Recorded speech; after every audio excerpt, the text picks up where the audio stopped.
Toubon, région du Bonkani, le ministre d'État, ministre de la Défense, Téné Birahima Ouattara, vient faire corps avec ses hommes. Les soldats de la zone opérationnelle Nord engagés dans la lutte contre le terrorisme. Ils sont en faction dans la localité qui a essuyé plusieurs attaques terroristes.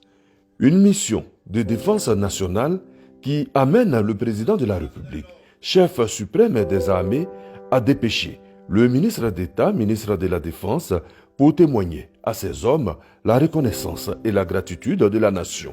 Une démarche bien accueillie par les militaires. Nous sommes particulièrement honorés de partager ce moment solennel avec vous et vous en sommes infiniment reconnaissants.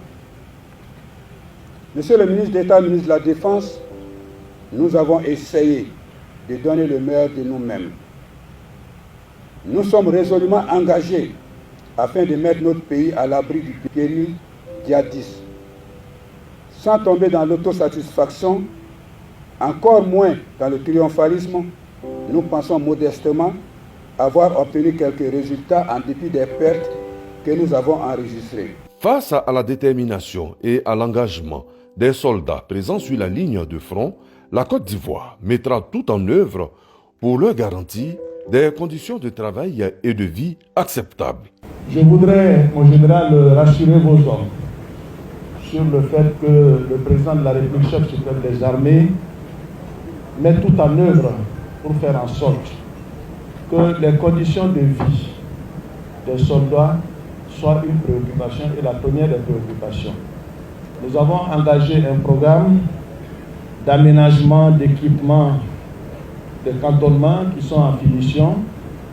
Nous allons encore lancer cette année des constructions de cantonnement pour essayer de loger le maximum de soldats qui vont au front dans des conditions décentes.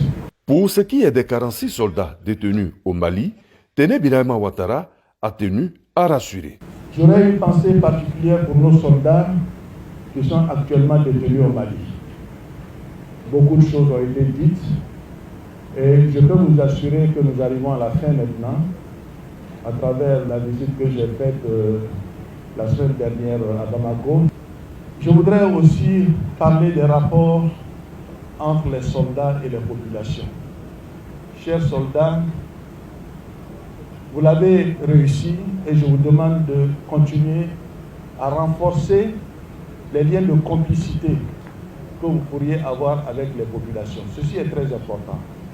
Un repas de fin d'année, des dons et des hommes entreillis, chantant et dansant, la cohésion est tout simplement au rendez-vous.